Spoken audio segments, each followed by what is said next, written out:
From South Carolina Public Radio, this is the South Carolina Lede.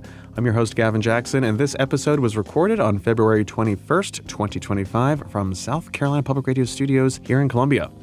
On this episode of The Lede, we catch you up on the legislative machinations of the week from the Statehouse. And Maayan Schechter has not one, but two deep dives for us as we focus on education funding and school vouchers, one of the hottest topics this session. That's hot. And we have a small little tidbit of our 2026 watch. 2026 watch. And some action from Washington on the budget reconciliation process. Ever heard of a votorama? No. Stay tuned, you're about to. Also, stay tuned for the wind down because we have some calls. You have answered our prayers. I feel like I've been shouting into the void. 803-563-7169. That is the void. That's our voicemail. We have some good takes here, so stay tuned for that. But let us know how you feel about certain things, how you're feeling. This is a safe space for you to call us. Favorite Southernisms, early spring, or the dregs of winter. Take it up with the groundhog. Or ground rat, as AT calls it. 803-563-7169. We'd love to hear from you.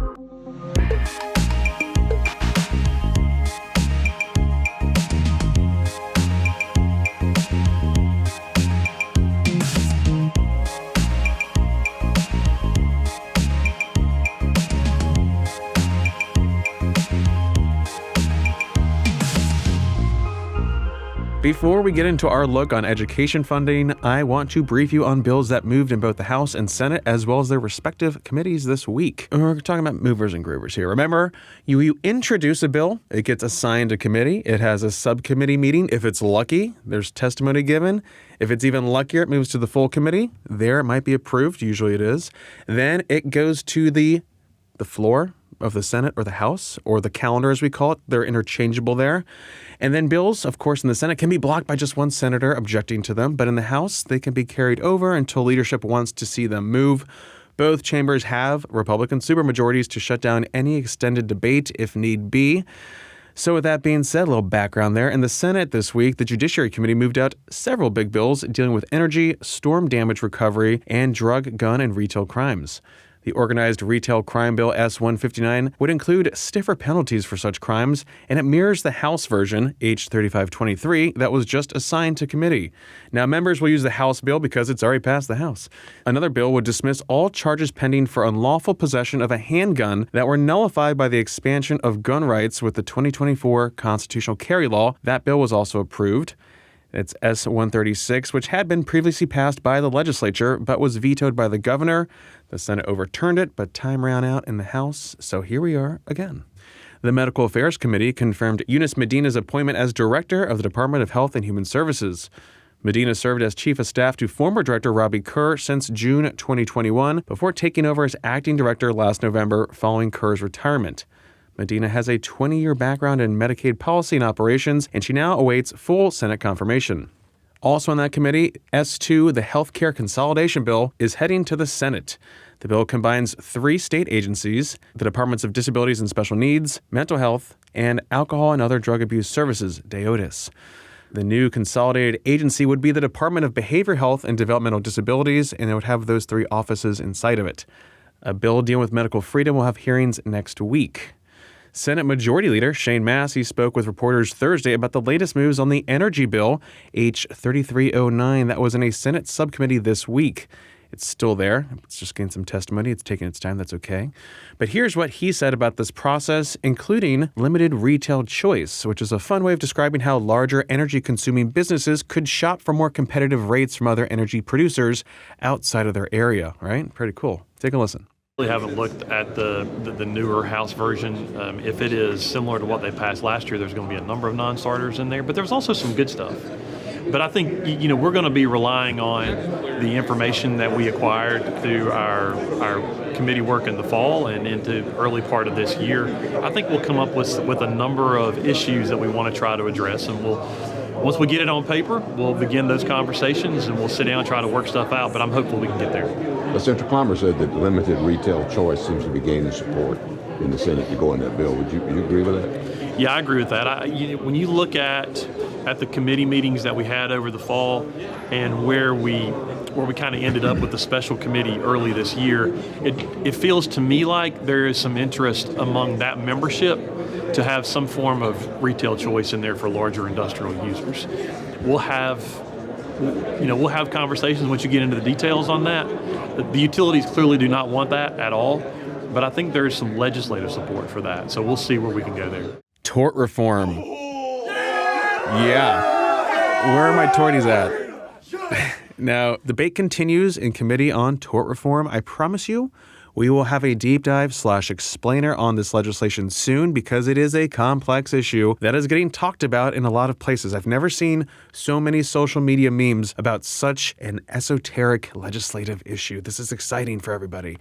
But it's still very much in its infancy in this legislative process, but nevertheless, we'll have something for you soon. So stay tuned. Once that bill starts moving, we'll start grooving. That's a promise. Over in the House, the chamber passed a bill that would require parental consent for kids' social media use.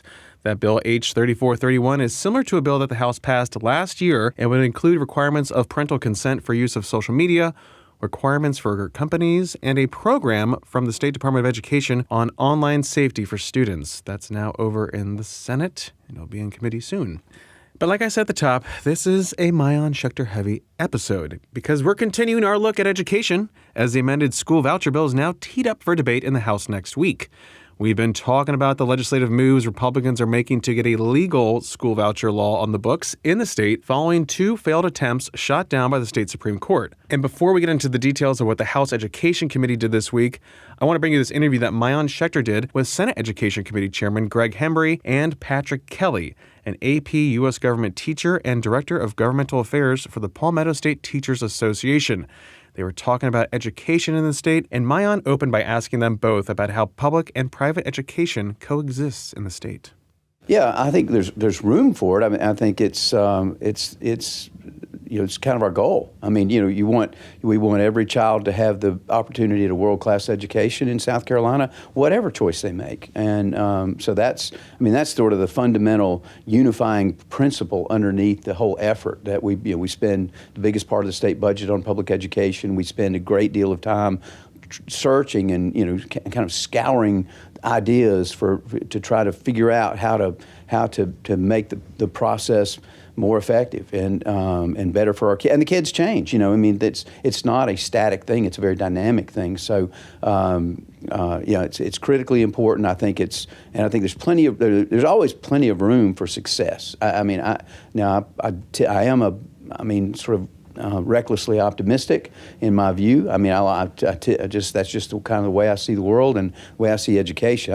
I know we can do better, and we're doing great. There's a lot of great that's happening. I mean, that's the thing too. One thing about maybe this conversation, a lot of the conversations, I tend to focus on the shortcomings and the failures. Those where we need to put the work in, and we don't. Sometimes I'm afraid that in the General Assembly, and me in particular, that I don't spend enough time celebrating the successes and really looking at the great stuff.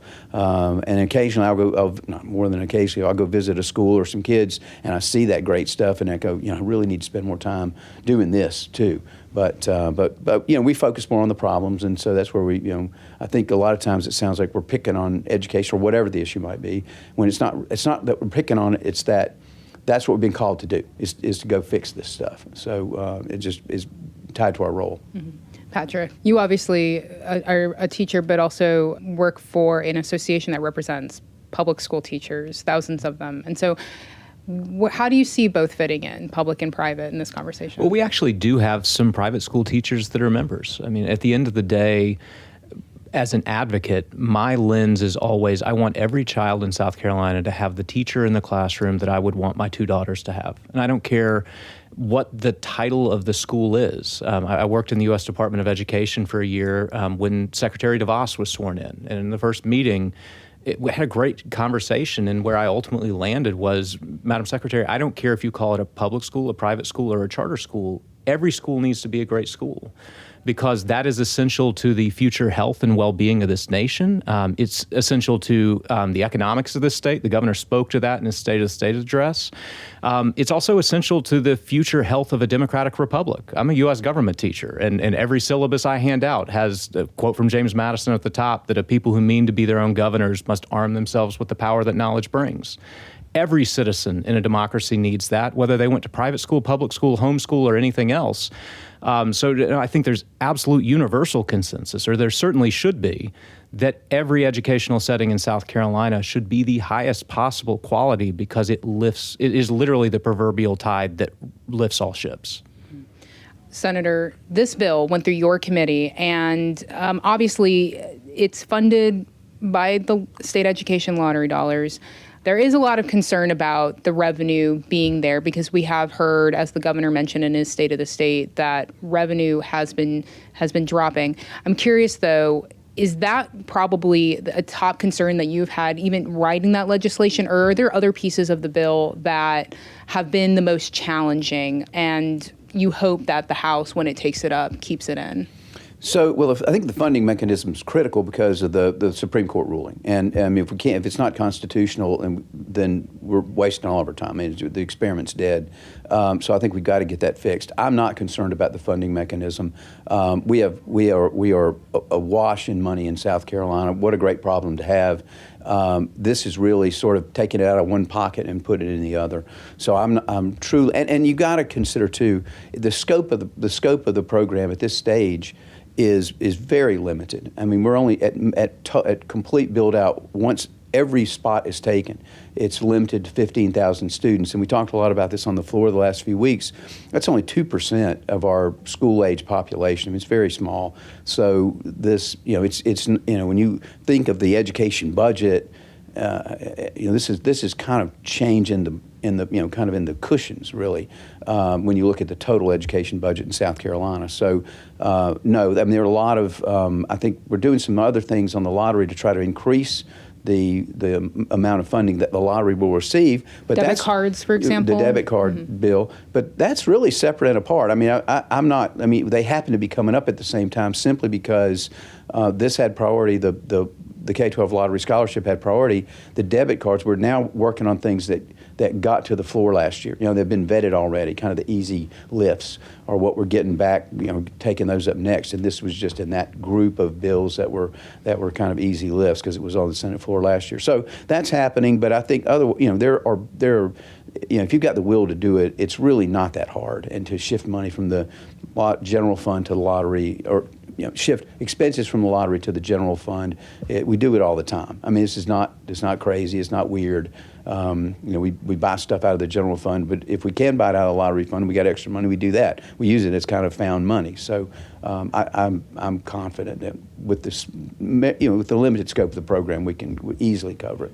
Let me ask this follow-up question before I get to you, Patrick, which is there's been this ongoing conversation, particularly in the House, as it relates to some kind of income tax rate cut. But there's been sort of an umbrella conversation, overarching conversation about just cutting government, shrinking it down, giving the money back to the people. So one of the arguments to that has been, well, so much of what we fund in the state budget is education, right, or it's healthcare.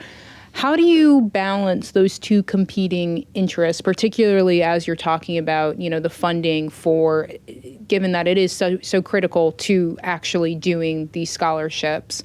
How do you balance those two competing interests? Well, I mean, I'm obviously, as chair of the K-12 education, I've got a strong feeling or commitment to keeping education as one of our top priorities, and other things, will come in behind that. And there's an education at different levels. I mean, you've got K-12, but then you've got higher ed as well, and you've got subsets within that. So, and which ones are more important, more critical? I mean, K-12, if we don't get that right, to me, the higher ed they're not ready. I mean, the kids aren't. If we're not succeeding at K-12, then this next piece, it's downstream. We've wasted our money on this next piece. So I think the K-12 is the more critical. I mean, I've said it all the time, and you've heard me say it. to me, the most important function of government, of any government, is safety of the citizens, public safety. So, but the second, right on the heels of it, is public education. And so, I kind of follow that.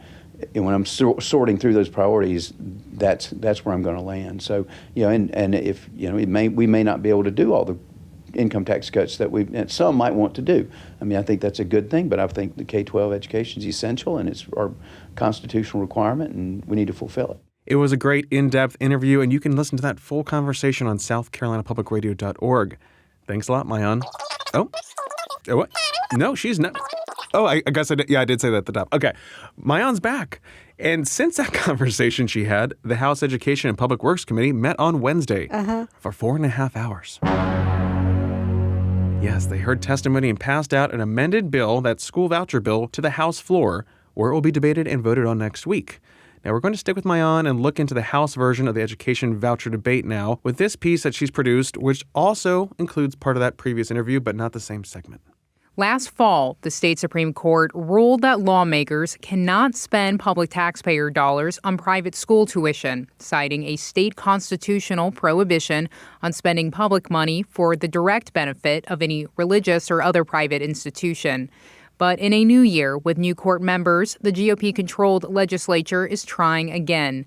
And one chamber, the House of Representatives, says it is going back to its original plan with tweaks instead of the Senate-approved plan to pay for K-12 school vouchers with lottery dollars. We believe that it is essential that we not bring into the equation a novel issue, if you will, a brand new thing. That's Beaufort Republican Representative Shannon Erickson, whose House Education and Public Works Committee voted this week to scratch off lottery funding from the Senate bill, saying the budget writing committees need to make that decision. House budget writers did this week, agreeing to spend $45 million in general funds. I recently spoke with the bill's sponsor, Senate Education Chairman Greg Hembry, an Horry County Republican, and Patrick Kelly, an AP U.S. government teacher and director of governmental affairs for the Palmetto State Teachers Association. The state Supreme Court will ultimately decide whether the bill is constitutional. So I put the question to Hembry first. Why not let the voters decide whether the prohibition on public funds for religious and private schools be removed altogether? The interview has been edited for length. Well, I think we should. I'm not an either or, I'm a both. We've got children that are in the pipeline now, and we talked a lot about that in the debate last few weeks, that are already in this program and having success. So, and I really think, and I think again it goes back to this small in scope. This isn't going to fix public education. It's not intended to. This is to provide an option for a relatively small number of students that, for whatever reason, are not thriving with their current educational option. So, I think if you focus on that as opposed to other things, I think you're hitting closer to the target of the goal of this legislation. So. The Blaine amendment was it was an amendment that was offered as a discriminatory amendment when it was passed, years ago. So we need to roll that back. I mean, that's what its intention was. Let's get rid of it. But in the meantime, why wait? I mean, on the other side, why should we wait? Because it's going to take at least 2 years to get that before the voters.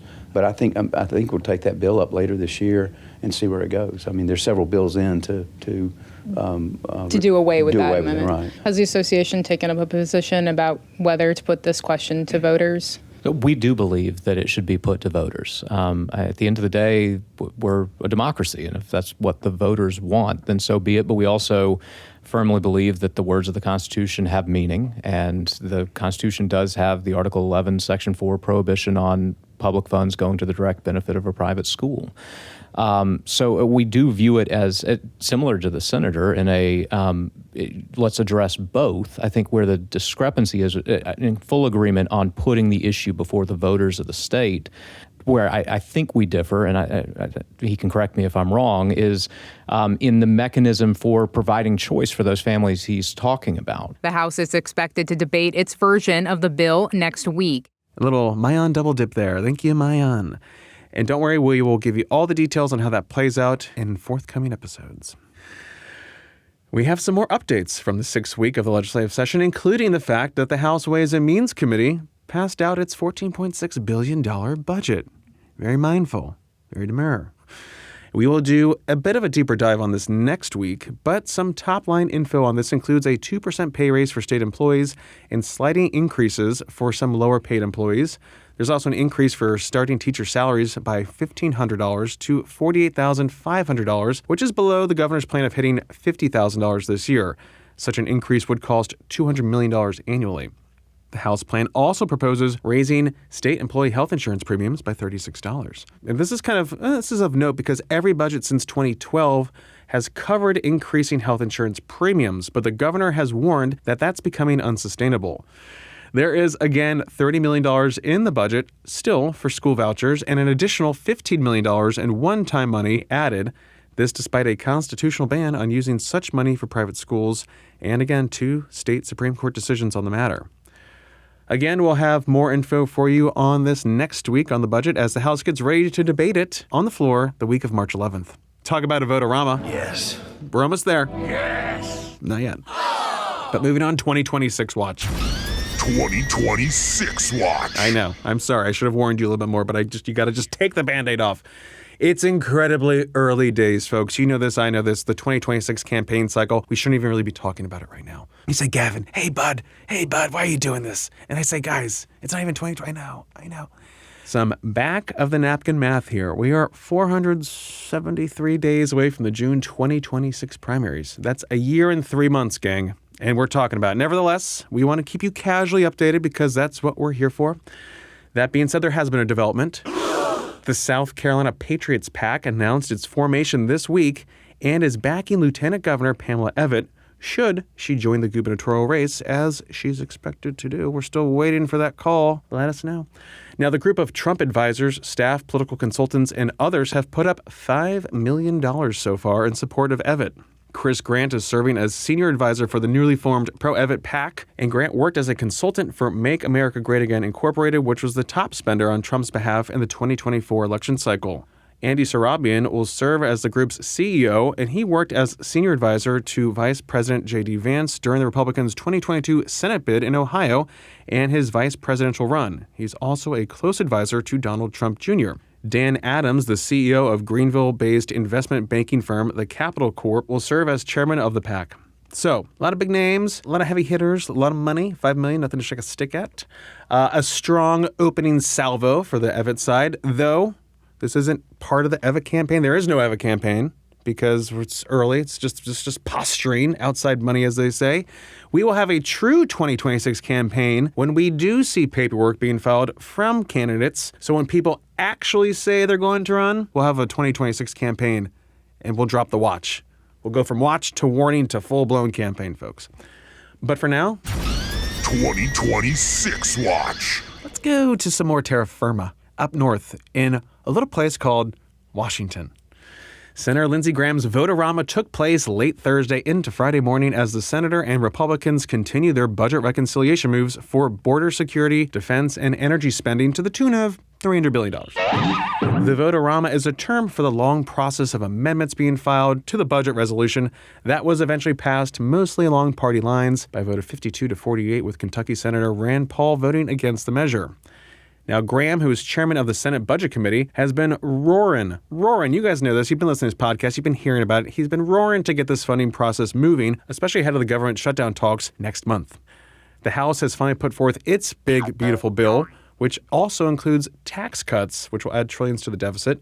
That's a plan that Trump has openly endorsed over Graham's proposal, his two-bill proposal. Graham wants to save those tax cuts for later in the year because they don't expire until next year. Nevertheless, Graham's Plan B will be waiting in the wings for whatever happens in the House, where Republicans have a very narrow majority that could sidetrack the big, beautiful bill. Here's Graham giving an overview of this process from the Senate floor on Thursday and how things kind of stand right now. To my colleagues, we'll soon be starting what is commonly called a vote-a-rama. If you've never been in one, it's okay. But no, it's a chance to have a spirited discussion and debate about policy and about the budget resolution. So what's happened here is that the Budget Committee reported out Senate Concurrent Resolution 7 that will allow through the reconciliation process the spending of money and the reduction of spending based on different committees. This resolution allows for $175 billion of border and immigration policy enhancements, but it doesn't spend a penny.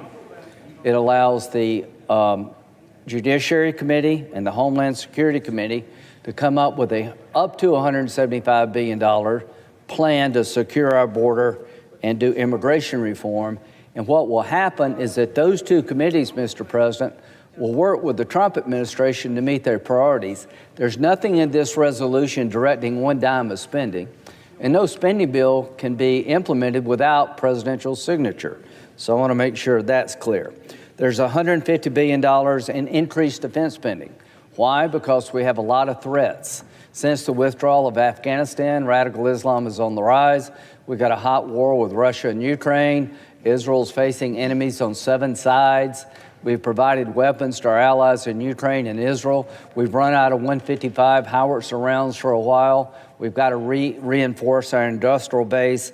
We need more money into our military yesterday to make sure that we can deter war. And if we get them to a war, we win it. So the $150 billion will be allocated by the Armed Services Committee. We don't direct how the $150 billion is spent. We just allow the Armed Services Committee to spend that much if they choose. They decide what to spend it on. So this idea that there's somehow money in this resolution for Ukraine or any other specific purpose is not true. All we do is create a number for the committees to mark up to, and it's up to the committee as to what is in the $150 billion package. And to all the colleagues here, you'll eventually get to vote on that work product. And if you don't like it, you can vote no, and eventually that work product will have to be signed by the president. So that's the way the process works. But what we're doing today is jump-starting a process that will allow the Republican Party to meet President Trump's immigration agenda through the reconciliation process. And the Democrats used this very process to pass Obamacare and the Inflation Reduction Act. We're going to use it to secure our border. That was Senator Lindsey Graham from the Senate floor on Thursday. Stay tuned. We'll be keeping you updated as this progresses. You will know if there's another Vote-A-Rama coming.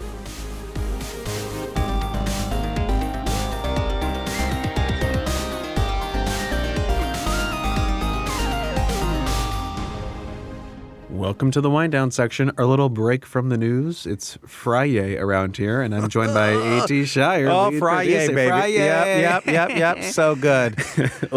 Now, Gavin, what a word. If you'll notice, yes, you're an adult man. I'm an adult man wearing another adult man's name. I have another Eagles jersey Correct. on. This time it is I would say an 2012 LaShawn McCoy jersey, midnight green naturally. And this has continued your fashion watch since the Eagles won the Super Bowl. Yeah. You're breaking out all the Eagle gear as you rightfully should and celebrate. Yes. You know, some people mourn, they wear black for extended periods of time. Mm-hmm. You are in a time of celebration. You're wearing all the Eagles stuff. Personally, I'm normally wearing all black. I mean, Correct. that's sort of my go-to. And so now I'm popping. I'm got pops of color. Okay, wearing some whites, wearing some Kelly You greens. had a fun jacket greens. yesterday. It wasn't a starter jacket, but it was starter-esque. It was a Logo 7. If anyone has ever heard of that, yeah, it is.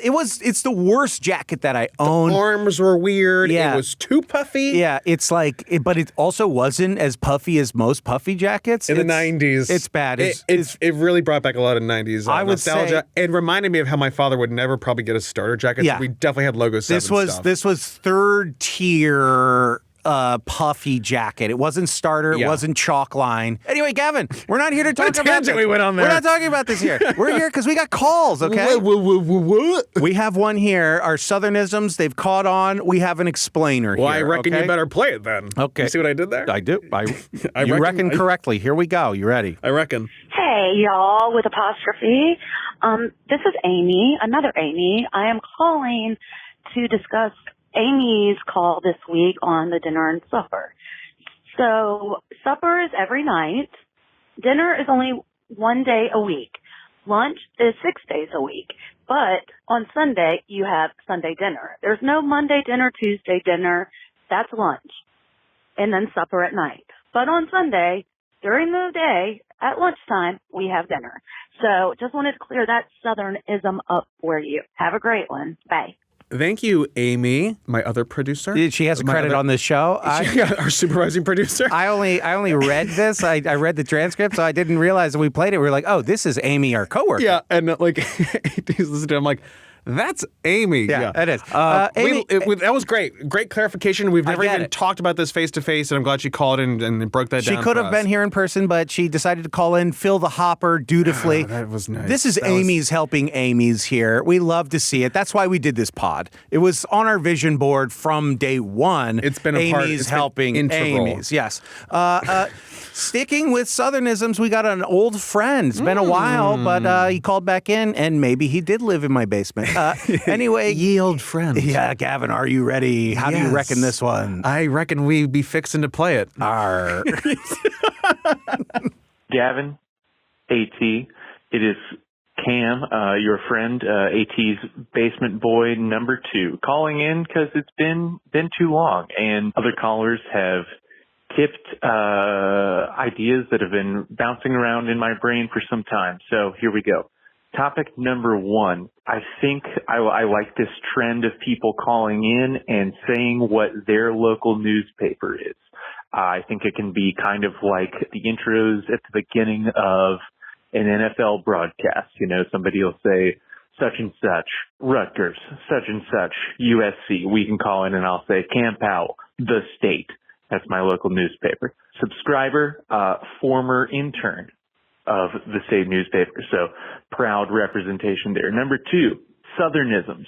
Y'all is maybe the perfect Southernism. It is extremely efficient. It can be used in so many different scenarios. There is one that I was, as a product of the Mid-Atlantic, like Gavin, I'm from southeastern Virginia. There is one that I was somewhat chastised for when I first moved down here in 2008, and that is trying to. So instead of would you like to, I would say instead of, hey, would you guys like to go to such and such for dinner, I'd say, y'all trying to go to blank for dinner. Between y'all trying to, people, I got a lot of guff from people both north and south of the Mason-Dixon line. So trying to, big one for me, really enjoying the discourse here into our shared vocabulary, what's happening in the zeitgeist right now. Thank you guys for all that you do. Bye. Thank you for calling, Cam. Great to hear from you. And I love the local newspaper idea. That's genius.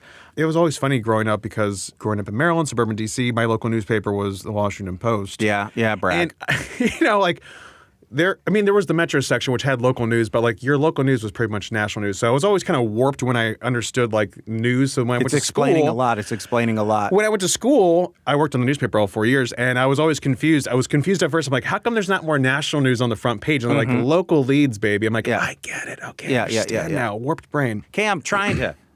I've heard that in my life, and I am from the New York, New Jersey area. Yeah. I'm fine with that. What are you trying to do? So, and I agree. I love that he mentioned how y'all is super efficient, and I agree with that. It is. And my brothers are going to be in town this weekend, and I am going to force a y'all, at least out of my brother Nick, because Colin's out in Texas now, so I have to assume that he's saying it, because if you don't say it, people, they clock that. He's got big old belt buckles now. Oh, yeah. He's got boots, Those boots are expensive, okay? But they shouldn't be that expensive. Sure. They shouldn't be that expensive. But I think it's the credibility in those parts, too. They're like $400 to $600.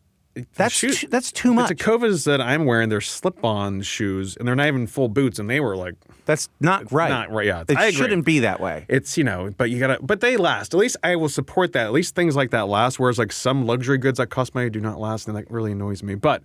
We will name them all in a future podcast. Don't worry, people. Don't worry. I have other jerseys to wear. You can't see it as a listener, but I wave my arms and spin in circles. It was beautiful. Yeah. But I had another Southernism when I worked in Louisiana, which is a whole different version of the South, folks. Louisiana. New Orleans. I was in Baton Rouge near Lafayette. And one of my favorite phrases, which I really can't use anymore, is where you at. Where you at? That is so exclusive to, I've never heard Louisiana. it. Where like you at? That. Not like that, you know? Where you at?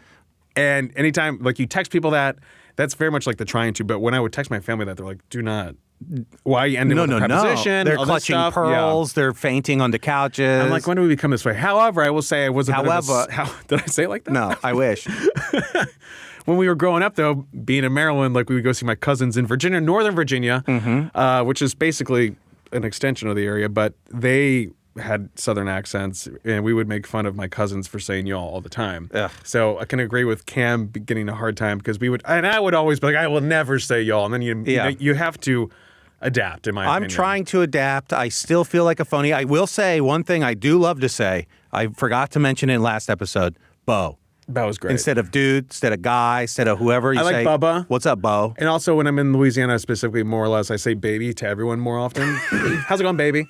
What's up, baby? I think that's drink related. Sort of, but like when you're Louisiana, you're always kind of like That's what I'm saying. That's what I'm You saying. see the Because I've groceries. seen you call a lot of people baby. You have, yeah. Before. And it's a very fine line.